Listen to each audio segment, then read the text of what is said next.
I'm Britney Muller, Mazda's senior SEO scientist, and you're watching 100 Days of SEO. What's up, y'all? Brendan Hufford here, rocking the shades and the tank top because it's summer. I got my kids' playground in the background. I don't know. I'm really feeling myself today.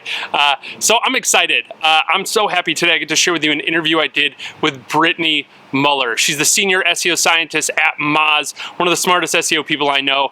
Without further ado, let's check that out. Nailed the whistle that time. I never nail it. I always nailed it that time. No, didn't. just watch the interview. Hey, thanks for joining us for 100 Days of SEO. Thank you so much for having me. This is awesome. Yeah, absolutely. I'm super excited. I'm very jealous of your microphone and your professional studio, but I'll get over it. I kind of want to dive in, right?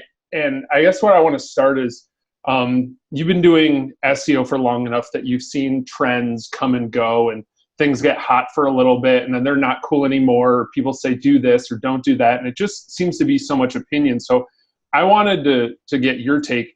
Like, where do you start when it comes to SEO, whether it's looking at a new project or just like as far as thinking about a framework of like being successful? Somebody's watching this and they either like just want to get more traffic from search or they're starting a brand new project and they're like, I want SEO to be part of how I market this. Like, where should they start? Yeah, that's a good question. And I think a lot of people struggle with this, but if you can consistently come back to this idea that you have to have a solid understanding of your client or the website or the product or the target market in order to even get going, you begin to devise your own strategy, right? So a lot of times I have this perception of beginner SEOs that don't really know what questions to ask to get to the root of a client understanding 101.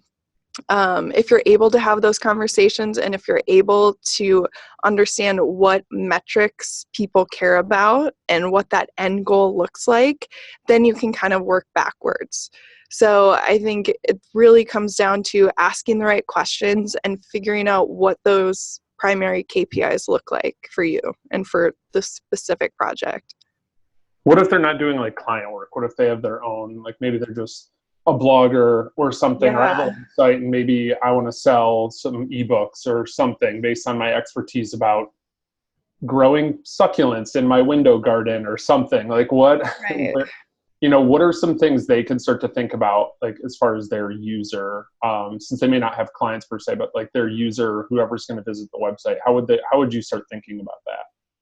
Yeah, so I would again consider what that end goal is and like say if it's an action like buying an ebook, is that the route you want people to take the second they get to your site? Like what is that initial action? And are there ways in which you can funnel that action? Maybe they're not ready to buy an ebook. Maybe they're just curious about succulents or have questions about the type of soil. Like, are you creating the content? Such a bad example. So. I love it. I'm a huge fan of succulents. Okay. But, like, you could create information around that, right? And sort of help lead people through that funnel at different aspects of the acquisition. And that's where, again, really knowing your consumers, knowing how people are searching for that product or for that thing online starts to paint a picture. So if you get so dialed in, you're just focused on one keyword, you sort of miss the rest of the movie, right? Like it's just a snapshot. So really trying to wrap your head around what that acquisition looks like and fulfilling each step. Mm-hmm.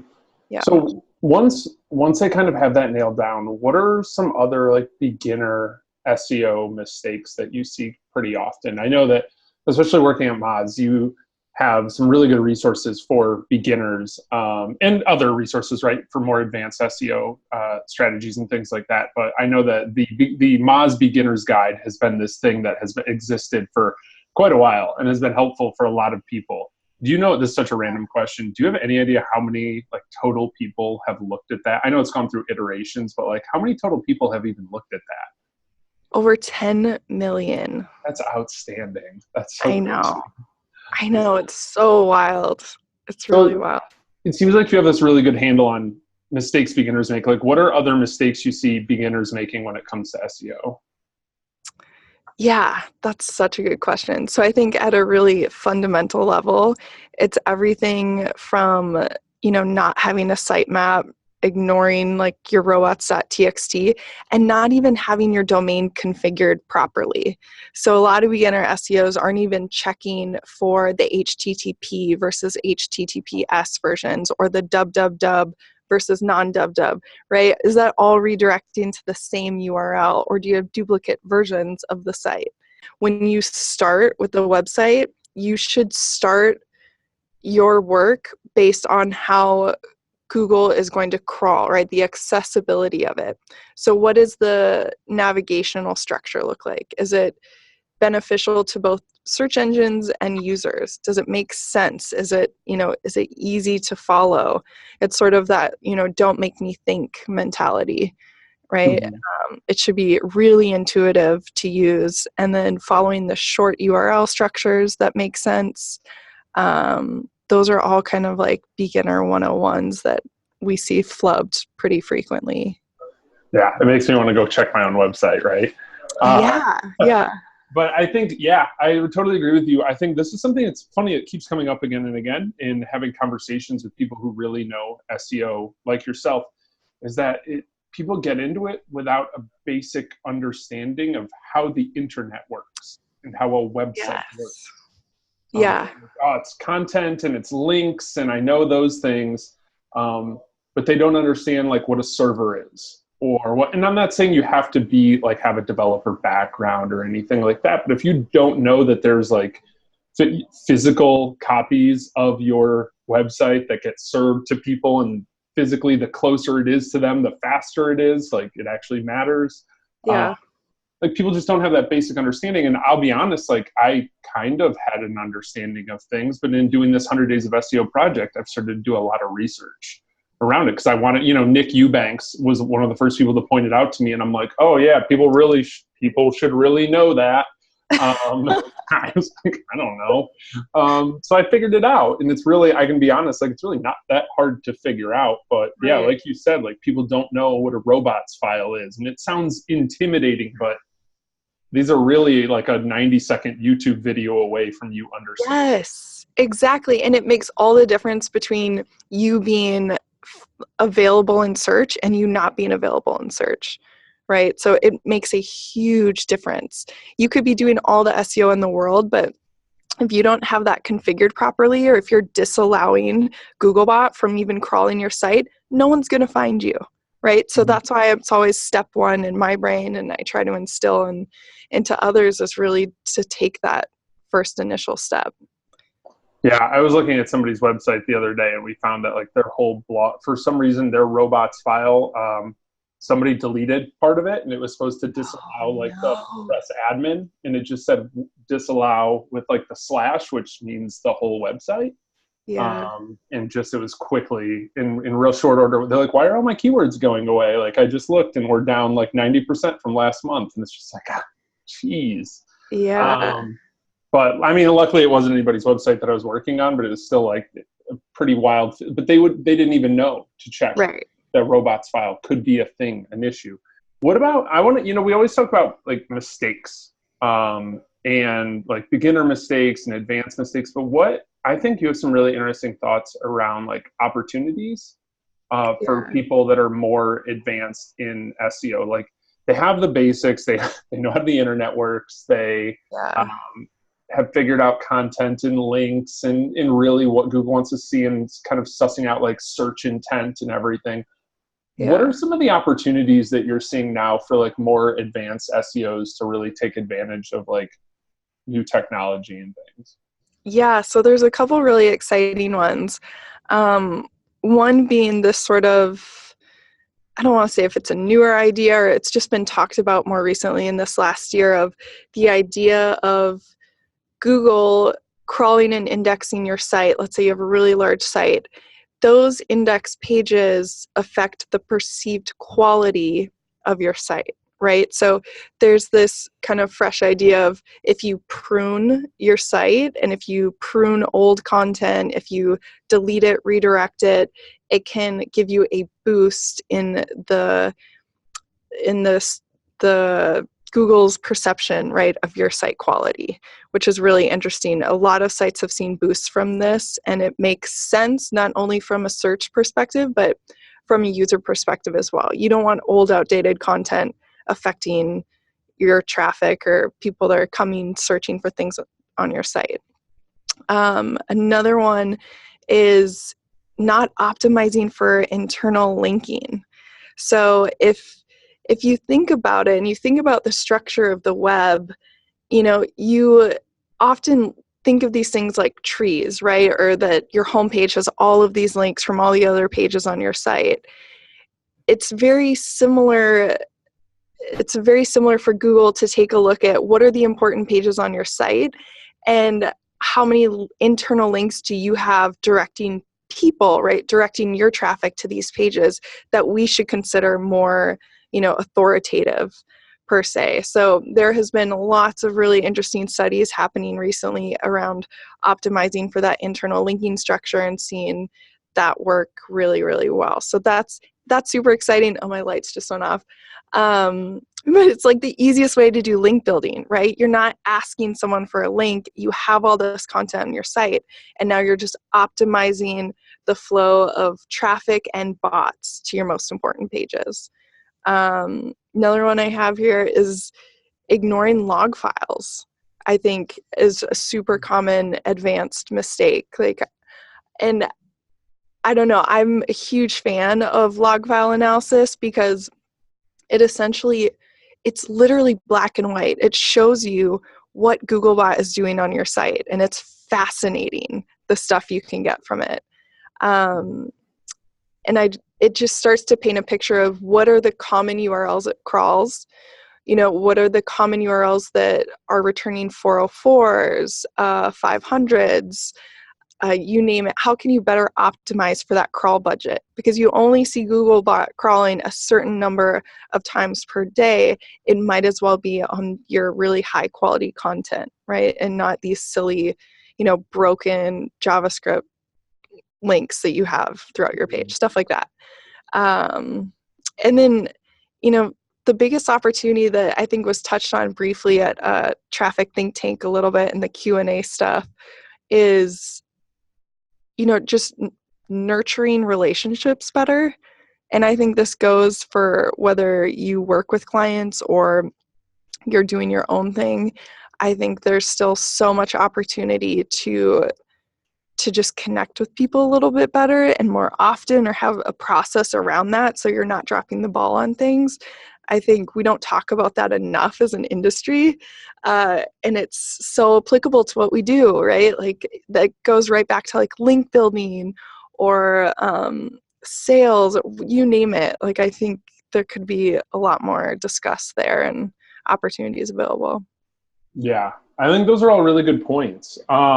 I think what's interesting, I've seen a lot of people, they want to do like content audits and they have like 75 articles on their website. And it's like, yeah, it's fine. Do it, but like, you're probably better off spending a lot. Like there's probably like some news stuff you could write. You know what I mean? Like they've been blogging they've had a website for 5 years. They have 75 articles. That's not bad. That's great. But you could have 250 if you're doing it once a week and doing it really well. So I think like I remember you. I don't want to misquote anything, but I feel like Moz pruned a bunch of like forum stuff that hadn't gotten traffic in a long time, and it was a lot. Like it was thousands or maybe something. Is that accurate? Yeah, it was around like 70% of the site. Yeah, but you have a huge website. Like it's not like you have like 400 posts. Like it's massive. Right. Yeah, it was a lot. So things like that can be super helpful. I just want to like steer people away from wasting 2 or 3 weeks on a content audit when it's like you have 25 blog posts. Like it's probably time to just keep working. What do you? I don't know. I don't know if I'm 100% on the same page, just because I see cases of people with 8 blog posts in the last 2 years do extremely well because it's really rich, focused, high quality stuff, and they're busy promoting it. So I think it really depends. I always suggest quality over quantity. I think that's what naturally builds links. That's what naturally builds you credibility in search engines. But I think it really depends on the topic and the industry. Do you feel like that's for sure? I have a website called Photo MBA. Like a lot of my early SEO clients were photographers, and I was like, they're all bad at business. Like I need to teach them how to do online business. So Photo MBA was born, and it's one of those URLs that sounds really smart. Like, oh, it's like an MBA and photography. Like, get it? It's so witty, but you write it out and it looks like Fatomba, and it's like nobody knows what it is. Such a poor decision. Anyways, I made all this good content and like did all of the right stuff, and traffic was going up, and I started to experiment at the end of 2018. I was like, because I had put 2018 in a lot of my titles, and a lot of the stuff was like really timely. I never updated published dates. I never updated the articles, and I was like, I wonder what happens in search if I leave them. Like if I leave the title saying 2018, if I never update them. And I just watched like their rankings just go down. Traffic is down every single month. Traffic's down, and it's fine. It's like, but I want to see now. I went in yesterday, put in a bunch of updates to articles, update the published date to like yesterday for all of them, updated the titles to say they're updated for 2019, and I want to see if things come back. Yeah. And I think like a lot of people aren't willing to do things like that. Not that it's a very fortunate situation where I'm not relying on that website to like make any serious money. But like a lot of people aren't in the situation to run an experiment like that, but I think we should. Like you need to be, you can't just be reading blog posts about other people's experiments. Like try it. Yes. I have a pretty strong theory that it'll come back and it'll do really well without any more links or anything like that, just by Google seeing like, oh, this is better and it's more recent, it's updated, and then people clicking on it more because it's updated and new. Totally. And I agree too, you also mentioned relationship building, and I just want to like make a note of that too. I think a lot of people, like we think about like getting links or whatever else, and we don't realize that like it's a human, like you're emailing another person who has goals and like things that they're into. There's a lady behind me waving her hands. I can totally see it in the thing. Sorry, I'm like distracted by my own camera. My point is just like, we forget that like building these relationships matters, and a lot of people think it's like get a link from. So example is this link building, like you want one link from each website. After that, there's like some diminishing returns. I think Google's going to figure out in pretty short order that like that shouldn't be the case. Like if I can get like, for example, if Maz linked to me today, and you and I stay in touch and we have a great relationship and like all of this stuff and like a good long friendship for 5 years. And over the course of 5 years, I link to Maz a lot and you link to me a lot. Like that's more powerful because it shows like this really great pattern of linking back and forth over time versus just like, oh, you got that one Maz link in 2013 and then they never link to you again. Why? Like something must be wrong. And I think because that's a really easy human thing to figure out, like your friend hits you up on Facebook and you haven't talked to them since like high school. Totally. It's weird, right? It's weird. Yeah. I feel like, I don't know, maybe I'm applying human stuff. I know, but I think that's the smartest way to evaluate this kind of stuff is you have to apply human tendencies. It's like third-party credibility in real life. That's what link building, and that's what links are to the internet. So I think that's a really, really interesting point. I love that. Nice. Well, cool. Britney, I really appreciate your time. Thanks for coming on 100 Days of SEO. Thanks for having me. This was awesome. Keep up the good stuff.